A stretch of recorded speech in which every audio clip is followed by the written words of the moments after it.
Bandeko, chers patriotes, ezanga wabino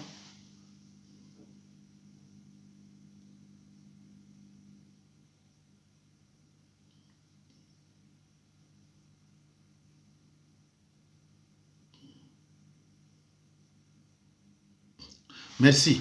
Alors bandeko, nauti kozwa biloko bosenga ngai pona ya bana wana bosenga ki natindela bino yango pona bomeka kokomela ba droit ba communauté internationale pona ba droit ya bana.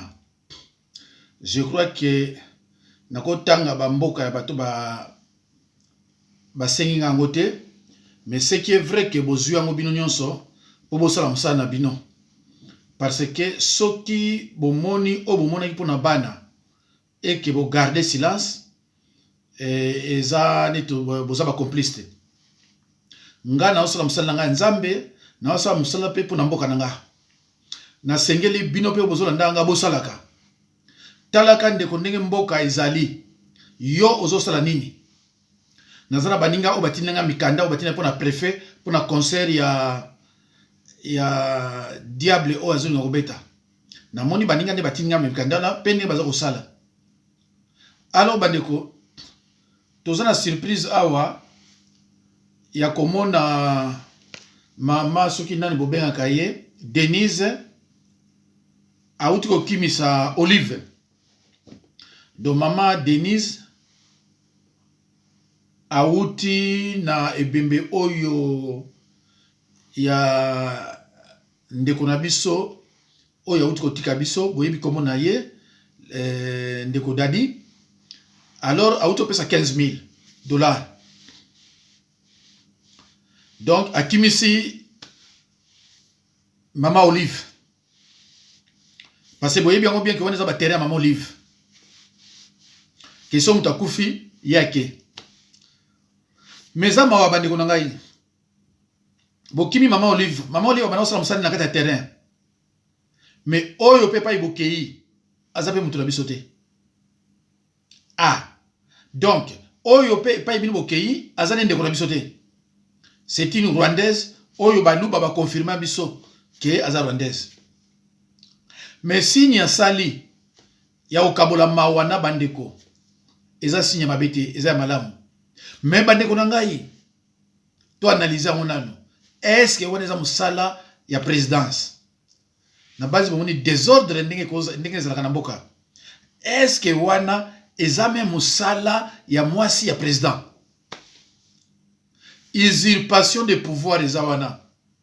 Bon musala ya ministère ya culture et art eza nini?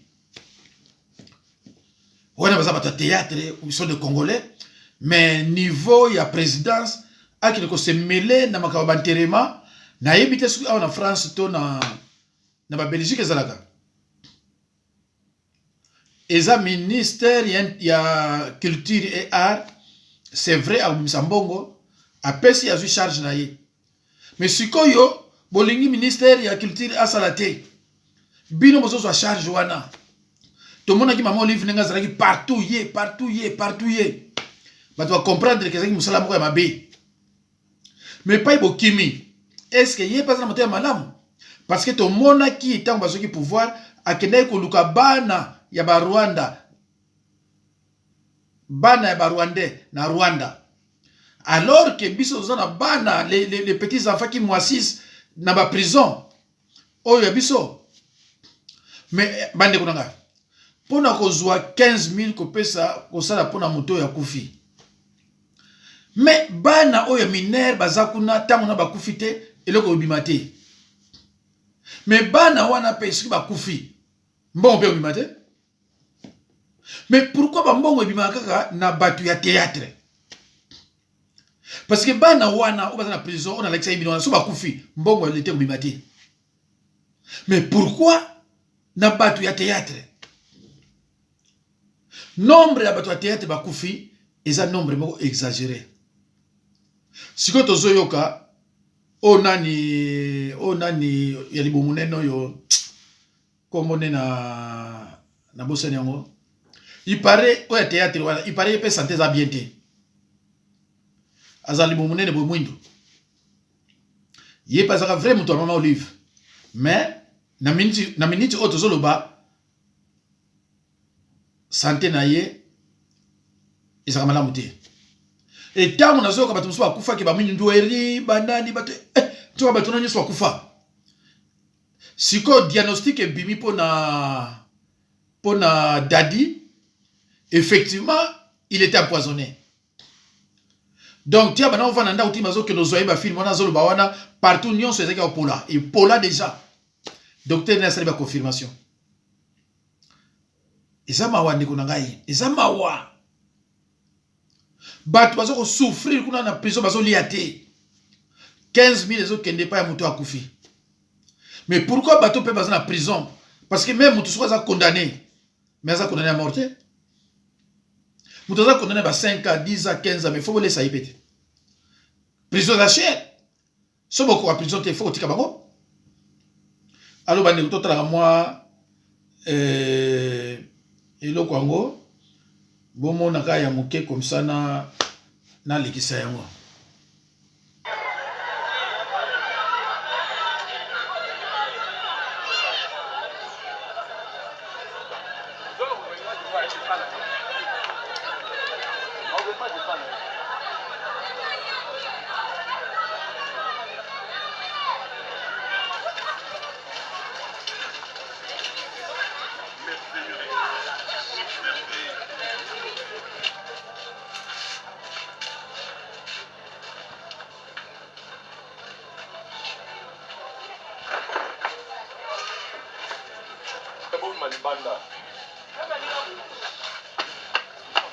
Bon bandeko po nanga na banzi ekoki bomoni owana eza ndenge balobi soki ndeko Denis akende kopesa 15 millions na famille wana oyo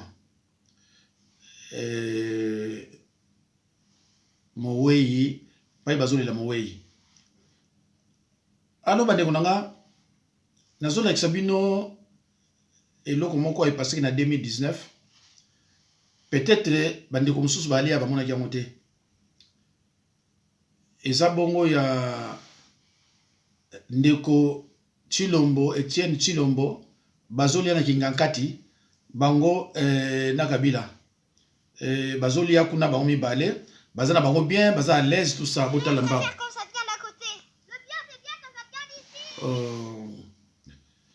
Voilà.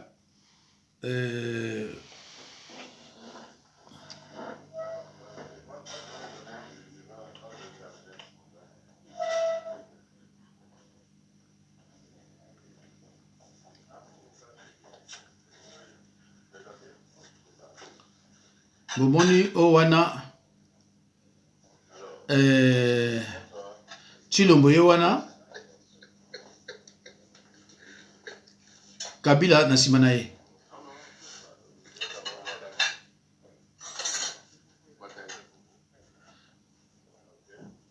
Bomoni na banzi bomoni ndeko Félix na sima na ye Kabila na kingankati bazana bango à l'aise.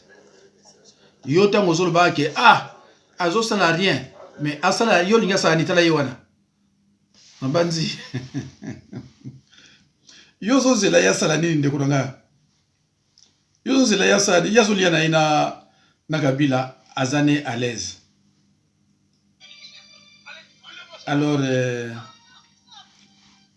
toyo kasusu sans femme abelé yango ezali mais biscuit dans la sans faute. Mais biscuit sans faisait sauter, ça qui me faisait sauter.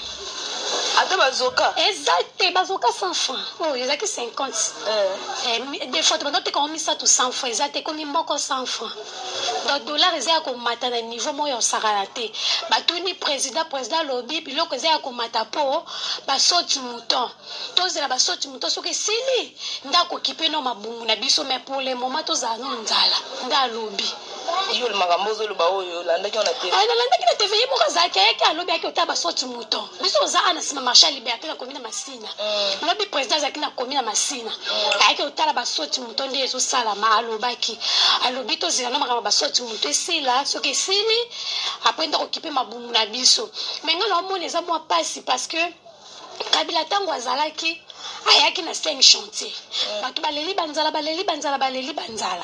mpo na nga namonaki président nde bakotisi ye boye ezalaki normalement yokipe no mabungu na biso en tout cas j'étais très nazalaki vraiment étonné omona président ye ayokaki amonaki mpe makambo ba 5 chantier maye ya bandeli basoti moto baoboma biso en tout cas baoboma biso mais tozosungaka par rapport à bambouteillage babilo mo ya bongo ezosunga nango mpona embouteillage mpo totoka ntuka toa vraiment wana mpenza place na 100% tozotoka bambouteillage tozotutana miyibi bazoyiba ntuka mpona wana mpenza eza mosala kitoko tozotutana ntuka tozotoka mpona kotoka eza mpona sport physique kotoka wana mpenza nzambe apambola président mpona kotoka mpenza physique tobanda osalasala ngo te tokomi kotoka toka moyiba koyiba po bazokima mbangu kowelela ntuka mpona wana bravo pour désolé.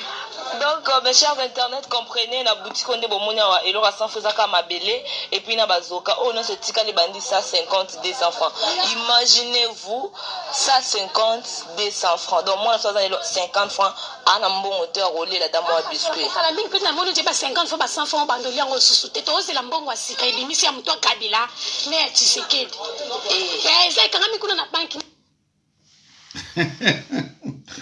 ndeko peuple abandi ko raisonner na ndenge moko osakana nango te peuple akomi ko raisonner na ndenge moko osakana nango te bandeko na ngai donc ba reconnaître musala na ye na bambouteillage oyo eza na kini soko oza na lemba ozwi taxi ti taxi wana ekomisa na nzwi na 21h donc yango wana ezolekila wana alo bandeko na ngai ezaka mwa mawa bomona bana oyo babotami na mama yemo baplace eza te me balukile bango kaba baplace moko batie bango en attendant balukela bango baplace donc na mama yemo bana oyo bauti kobotama bango wana bazwi bakiti oyo ya soki ya babar babenga yango kuna soki nini bapose bana ndenge wana en attendant balukila bango baplace baotia bango kote nini boser tala bana avenir ya lobi botala bana bauti kobotama bamama na bango baza kote nini bana pe baza kote nini gouvernement ya Tshilombo bandeko soto komi na niveau oyo eza somboka te bandeko na ngai soto komi na niveau oyo eza somboka te makambo tozomona na RDC na bamboka mosusu tomonaka yango te donc atako mboka ezaka na pasi atako mboka ezaka na pasi ndeko tina ba niveau te ba 15 millions ezoyibama bambongo ebele ezokoyibama me bandeko na ngai tala ndenge vie sociale yali tala ba condition oyo baza kotia bana bandeko na ngai tala nde bavala lela bakiti baute kobotama bandeko na ngai nazoloba na biloko eza montage te eza biloko ya solo oyo uti na kin o batindeli biso donc eza mawa bandeko na ngai donc boyoki ndenge meme mwana wana ndenge azoloba bombo ezalaki misato 100 francs mais sikoyo ekomi moko 100 francs mawa mingi bandeko na ngai toyoka je ne suis pas un politicien comme les autres na Ebisio. Ngai, ambition d'ailleurs, une de mes ambitions est de changer la classe politique congolaise. Vous allez la changer comment? Mais en prêchant par le bon exemple. Quand je vais prêcher par le bon exemple et que mes compatriotes vont aimer ça, tout le monde va vouloir imiter le bon exemple. Pourquoi Mboke Bebaka? Parce que ceux qui arrivent et qui sont censés prêcher par l'exemple, eux prêchent par le mauvais exemple. Ceux qui bandi ko détourner bandi bakop. Mais toi, tu crois que balandi wana baosani balanda peko mais siko mokonzi alobi abi bon likambo kopo wana au salaire yo aux amona mainanga c'est vrai totanga kana yo bien to bandano et tout ça Boloko. Tu vas en prison. En fait, c'est pas moi qui vais même t'arrêter pour la justice. L'État au Bissotozoko. C'est pour ça que je dis Bissotozoko, ça parce qu'on va instaurer l'État de droit dans lequel il y aura une justice indépendante. Donc ça veut dire que même Ngayo Nazolobo, ceux qui n'a déconné, cette justice s'en prendra. Comment je vais faire maintenant pour l'arrêter? Puis c'est moi qui aurais instauré ce système d'état de droit. Donc ça va se retourner même contre moi si je contreviens à ce que la loi, quoi, j'allais dire. 0,80. Bandeko, nga naza na commentaire te. Mais bino moko mutu boluka commentaire ko tia, mais nga vraiment naza na commentaire te. Ngai na lakisi bino, bino bocha ba commentaire na bino. Merci beaucoup. Il est 5h30 à Paris et à Kinshasa, 4h30 en temps universel. La famille du président de la République démocratique du Congo, Joseph Kabila, à la tête d'une fortune colossale, révèle une enquête minutieuse de l'agence Bloomberg qui détaille les nombreux secteurs d'activité où s'exerce son emprise. C'est dans ce contexte que l'agence Bloomberg, spécialisée dans les questions économiques, publie le résultat d'une enquête de plus d'1 an sur la fortune de la famille du président Kabila. Des dizaines d'interviews et des milliers de documents d'entreprise ainsi que des documents judiciaires révèlent que Joseph Kabila et sa famille ont constitué un gigantesque réseau d'entreprises qui s'étend dans tous les secteurs de l'économie congolaise et qui a rapporté des centaines de millions de dollars à ses membres, dit Bloomberg. Les explications de Léa Lisa Westerhoff. Des participations dans au moins 70 entreprises. La famille Kabila en est souvent le principal actionnaire ou l'un des gérants. Ces entreprises sont présentes dans presque tous les secteurs, la banque, l'agriculture, la distribution de carburant, mais aussi le transport aérien, la construction de routes. D'autres sont des agences de voyage, des boutiques ou des boîtes de nuit. Le secteur minier n'est pas en reste. Joseph Kabila, sa femme, ses 2 enfants et 8 de ses frères et sœurs contrôleraient ainsi plus de 120 permis d'extraction d'or, de diamants, de cuivre ou de cobalt en République démocratique du Congo. Difficile d'estimer le montant exact que rapporte cette activité économique. 350 millions de dollars sur 4 ans pour l'une de ces sociétés, avancent encore les enquêteurs de Bloomberg. Cette activité est-elle illégale ? L'article 96 de la Constitution congolaise interdit au chef de l'État toute activité professionnelle, mais pas à sa famille, ce qui explique sans doute que le président lui-même n'est associé qu'à 2 entreprises. Cette enquête est en tout cas une première. Jamais les Congolais n'ont eu accès à de telles informations concernant leur président et son immense richesse. Cette enquête de Bloomberg ne semble en tout cas susciter dans l'entourage de Joseph Kabila ni surprise ni gêne. Pour son conseiller diplomatique Barnabé Kikaya Bin Karoubi, rien de tout cela n'est problématique. Écoutez-le. Le président Joseph Kabila et tous les membres de sa famille sont des Congolais et ils ont le droit de faire des affaires comme tous les autres citoyens, pourvu que les lois du pays soient respectées. Et que je sache, dans cet article, nulle part on ne dit que les lois du Congo ont été violées. Le président de la République doit vivre, les membres de sa famille doivent vivre, et il se peut que par-ci par-là ils aient quelques avantages parce que c'est la première famille et cela ne m'étonne pas. Mais selon vous, ça n'est pas problématique ? Encore une fois, ce sont des affaires privées du chef de l'État ou même de son épouse. Si les lois du pays ne sont pas violées, elle a le droit de faire des affaires comme tout autre citoyen congolais. C'était Barnabé Kikaya Bin Karoubi, conseiller du président Kabila, joint au téléphone par Léa Lisa Westerhoff. Bandeko, naza na commentaire te, na banzi boyoki. Alors, na nyonso wana, yo faut que nous soyons l'alliance na ye. Ou que nous soyons l'alliance na ye, au protéger ye. Tina basalaki FCC, pour na makama vol oyo bino bouti koyoka. Alors makama ya vol wana bino koyoka yangwana nde basali tu bazala mutu moko. Alors nani ezama wa mingi pona ndeko na biso Tshisekedi eza vraiment triste o babengi peut-être triste.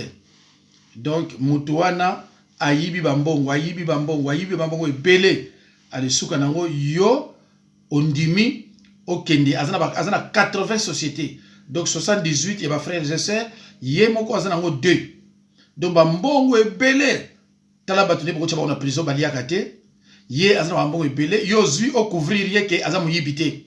Or opinion internationale bayebi ki ayiba azaboy bazo kamwa biso ndenge ni biso ba congolais to couvrir un meurtrier, un voleur, un assassin. Merci beaucoup. Vous savez, il y a une forme de corruption. Par exemple, quand on reçoit au Congo des rétro-commissions d'une affaire, bandeko nabanzi oyoyo eloko ebokaki yango déjà mais faut dire na nini à partir de biloko ya lobi kuna na banzi bolanda o azolo basiko. Par exemple, quand on reçoit au Congo des rétro-commissions d'une affaire,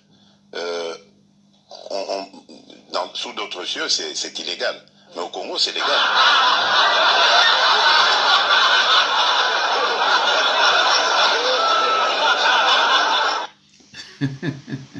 Bandeko, au Congo, c'est légal. Si on ndenge nini, boko porter Kabila plainte.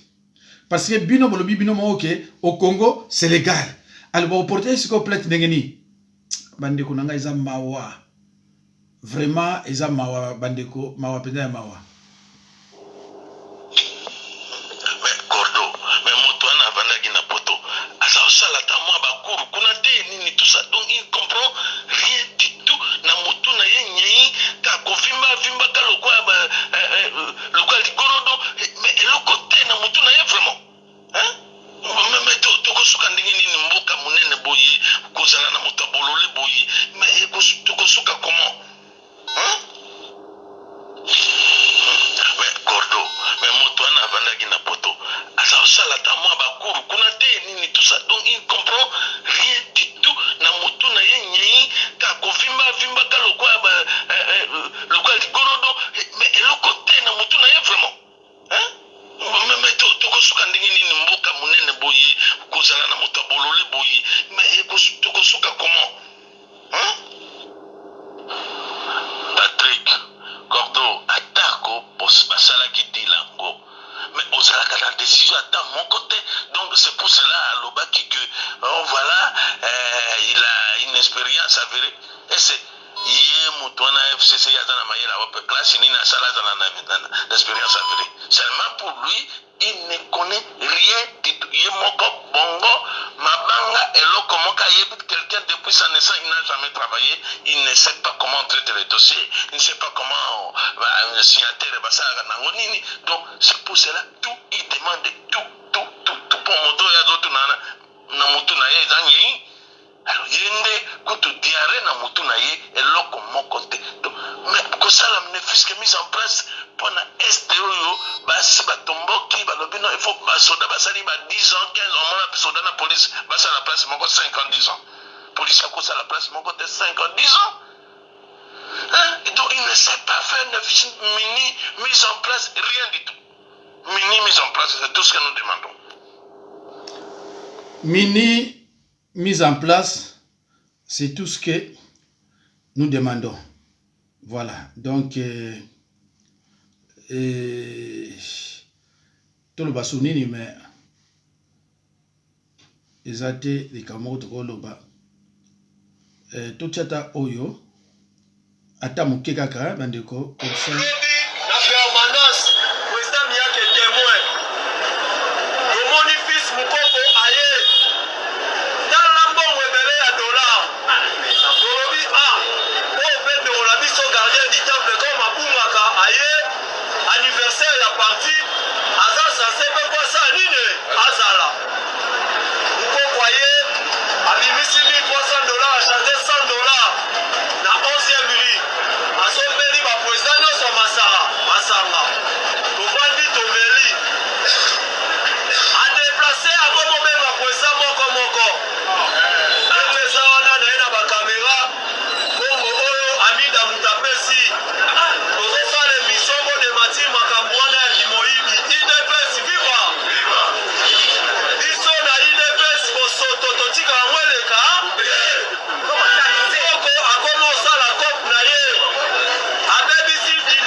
Bandeko boyoki na IDPS kuna ndenge babandi kolia mbongo bango na bango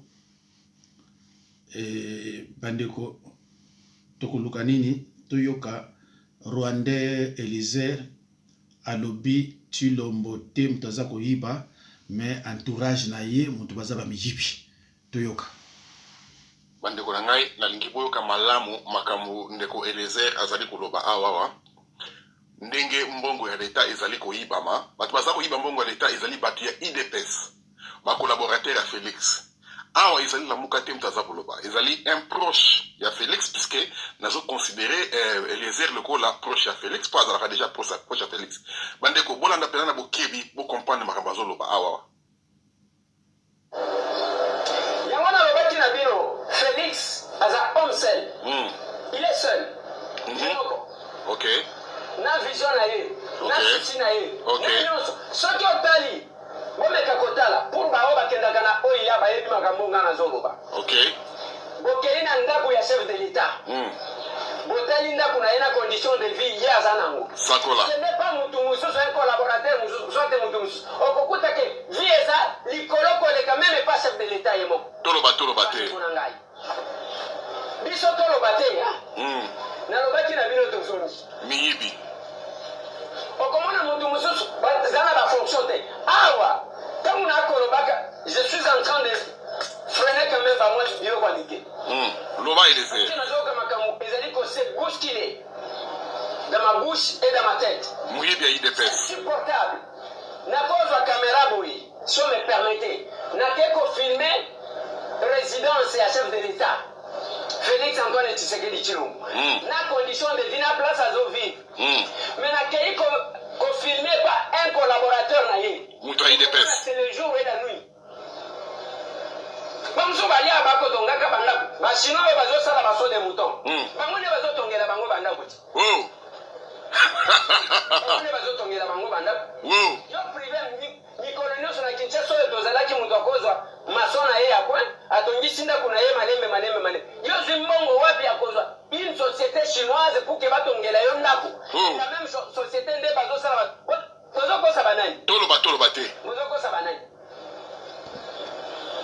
Bango ne bazotonga nga baso de mouton wana.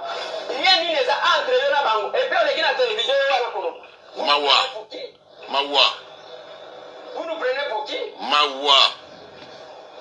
Donc bato bafanda bayebe loloko moko te bolalisaka bango.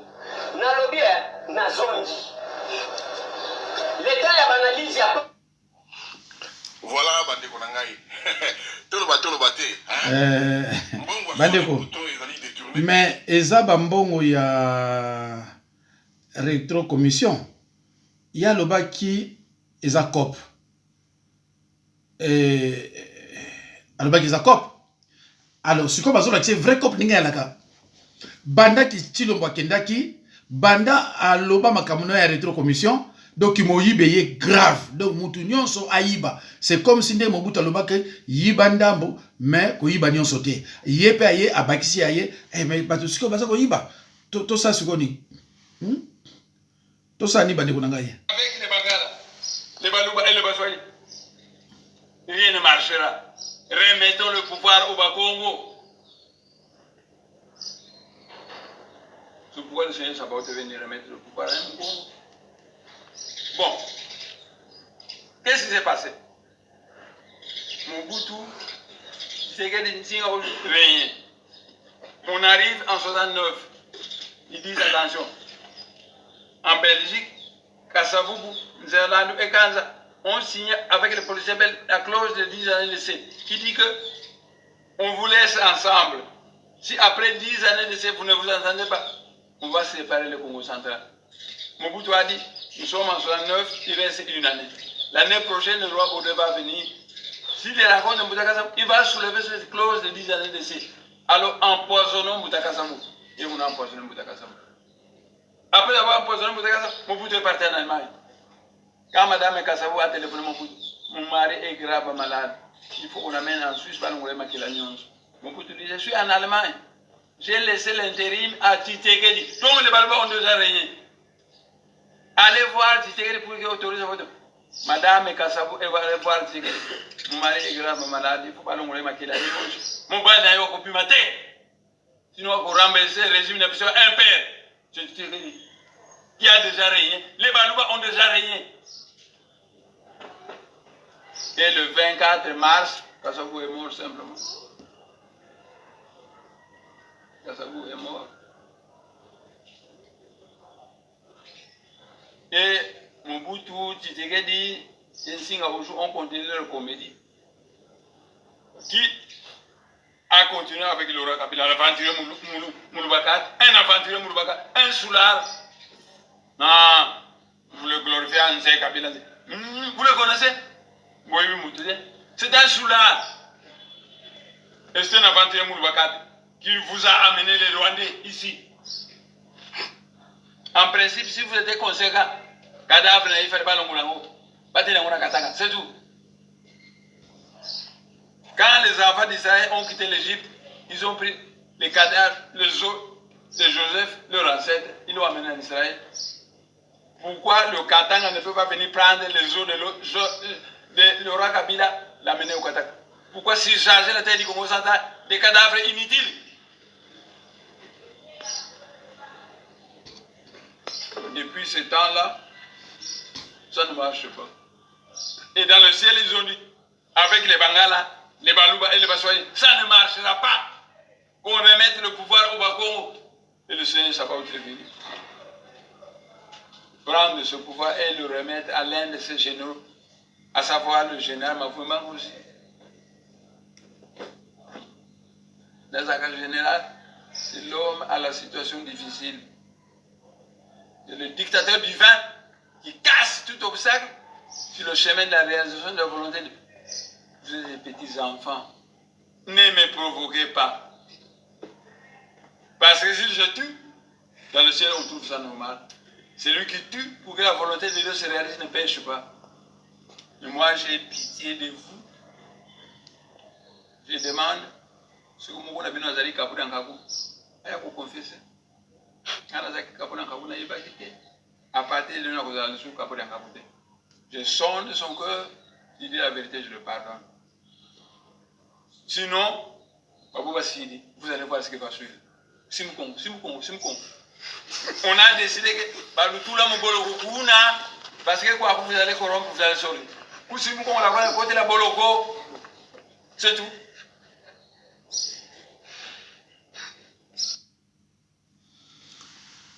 Bandeko Nzambe pambola bino natiki bino à la prochaine occasion bandeko danga